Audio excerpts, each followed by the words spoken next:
Hai semuanya, apa kabar? Nah, saya mau nanya nih, pernah nggak kalian menyeberangi sungai menggunakan perahu? Lalu ketika perahu mencoba bergerak lurus, tiba-tiba ada angin atau arus sungai menghambat perjalanan kita. Sehingga untuk dapat mencapai ke tujuan ke seberang sungai, kita perlu mengubah arah pergerakan perahu dan memperkirakan arah gerak angin dan arus tersebut. Mengapa ya hal tersebut bisa terjadi? Nah, semua yang kita alami tersebut dapat kita jelaskan melalui materi fisika, yaitu vektor. Untuk lebih memahami vektor, cek video berikut. Assalamualaikum warahmatullahi wabarakatuh.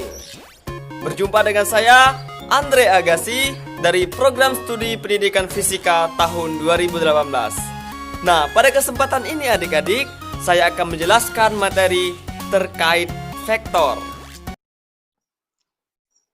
Hai semuanya, nah sebelum masuk ke materi vektor, kakak punya pertanyaan nih. Pernah nggak kalian itu ditanya di mana kira-kira letak posisi sekolah kalian? Pasti banyak yang menjawab di antara kita adalah rumah saya kira-kira 20 km dari sini. Dan itu akan membuat orang bertanya kembali, pada arah mana? Nah, hal itu akan lebih tepat apabila kita jawab dengan misalnya, sekolah saya berjarak 20 km dari arah utara. Nah, itu orang tidak akan bertanya kembali kepada kita, karena itu merupakan jawaban yang sangat lengkap. Dan itu jawaban yang kita ucapkan tadi merupakan bentuk dari vektor. Nah, itulah yang menyebabkan adanya perbedaan antara besaran vektor dan juga besaran skalar. Nah, perbedaannya adalah besaran skalar itu hanya kuantitas besarnya saja atau nilainya saja, sedangkan arahnya tidak diperhitungkan. Sedangkan simbolnya biasa, huruf biasa, misalnya A, dan aljabarnya juga aljabar biasa. Sedangkan vektor itu berbeda sekali. Vektor itu kuantitas yang memiliki besaran dan arah. Dia memiliki nilai dan juga arahnya. Sedangkan notasi atau simbol dari vektor itu bisa huruf tebal atau bisa juga huruf tipis, tapi dengan syarat ada tanda panah pada bagian atas huruf itu. Nah, panjang panah itu merupakan besarnya vektor, sedangkan arah panah adalah arah vektor. Nah, untuk aljabar dari vektor itu sendiri memiliki aljabar tersendiri, berbeda dengan skala. Nah, kita masuk pada operasi vektor. Yang pertama ada penjumlahan vektor.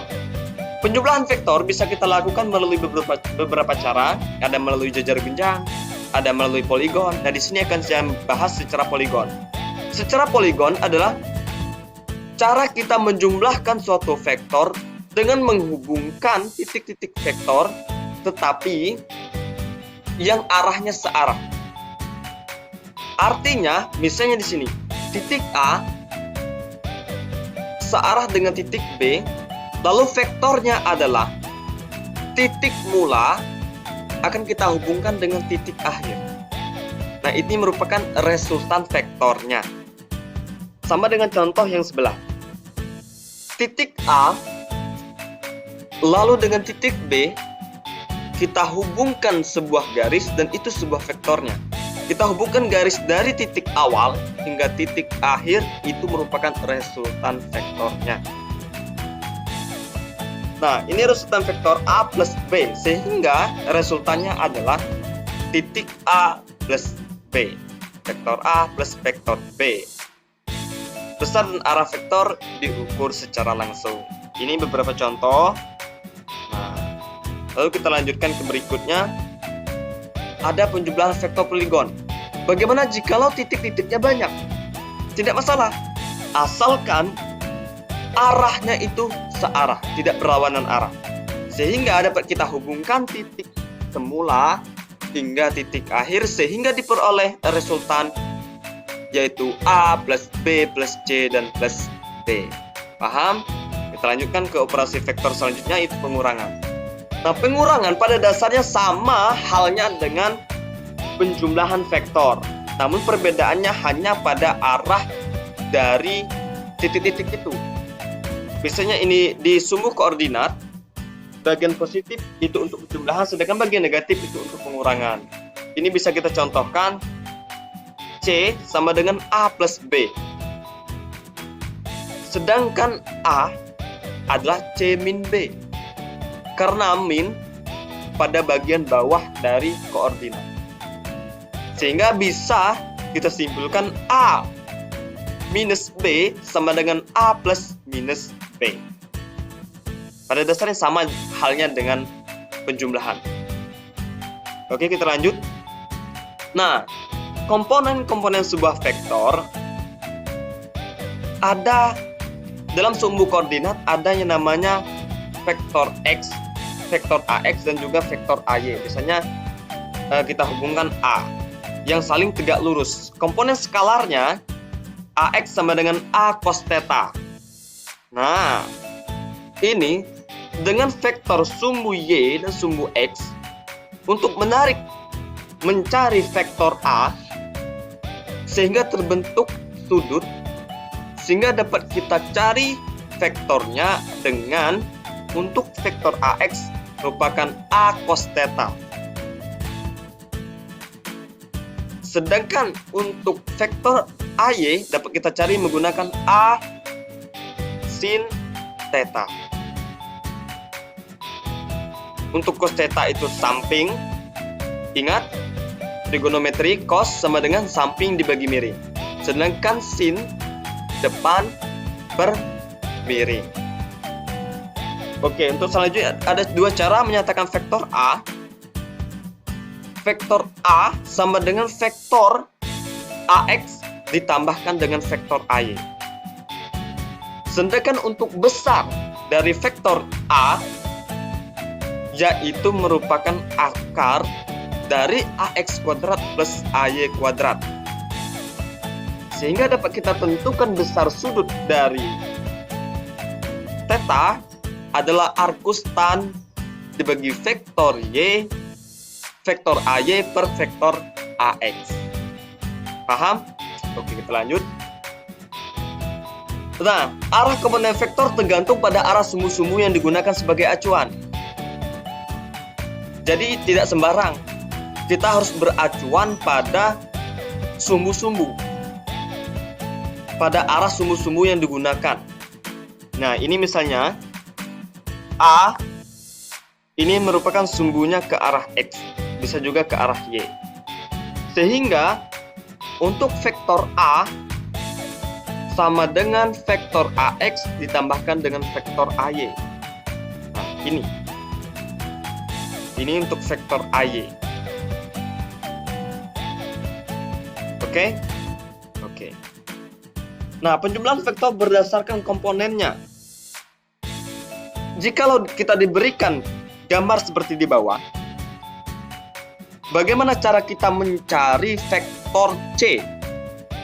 Untuk mencari vektor C adalah dengan cara menjumlahkan vektor A dengan vektor B. Sehingga vektor CX adalah vektor AX plus BX. Ini vektor AX plus BX. Untuk vektor X kita fokuskan pada sumbu X saja, sedangkan untuk vektor Y kita fokuskan pada sumbu Y. Misalnya vektor CY sama dengan vektor AY plus vektor BY. Sedangkan besar vektor C adalah akar dari CX kuadrat plus CY kuadrat. Dan sudutnya adalah arcus tan vektor CY per vektor CX. Sehingga dapat kita bentuk gambar seperti ini pada bagian C. Oke. Nah, vektor juga memiliki vektor satuan. Vektor satuan dapat dituliskan dalam bentuk vektor-vektor satuan. Sebuah vektor satuan mempunyai magnitudo atau ukuran yang besarnya sama dengan 1. Ini misalnya dalam koordinat kartesian dan memiliki 3 dimensi. Dinyatakan dengan I, J, dan K yang saling tegak lurus. Besarnya I, J, dan K itu satu satuan. Paham? Nah, untuk vektor A dapat kita tuliskan AX. I ini menyatakan satuannya. I ini searah dengan sumbu X, J searah dengan sumbu Y, dan K searah dengan sumbu Z. Sehingga dapat kita tuliskan vektor A sama dengan AX, I, AY, J, AZ, K. Nah, atau bisa kita tuliskan seperti ini. Nah, tanda topi ini merupakan tanda simbol vektor satuan. Ingat ya perbedaan, untuk tanda panah ini merupakan bentuk vektor. Untuk ini menyatakan satuannya, vektor satuan. Sehingga kita dapat mencari vektor satuan dari A sama dengan vektor A dibagi dengan besar dari vektor A. Oke? Nah, kita lanjut. Perkalian vektor. Nah, perkalian vektor ini terdapat 2 cara. Dengan cara perkalian titik dan juga perkalian silang. Perkalian titik lebih kita kenal dengan dot product. Nah, perkalian dot product ini sama dengan halnya dengan perkalian skalar. Artinya perkalian yang biasa saja. Misalnya, A dikalikan vektor A dikalikan vektor B. A dot B. Untuk B itu sendiri merupakan dari B cos theta. Nah, berarti sama dengan A dikali B cos theta. Itu hal biasa.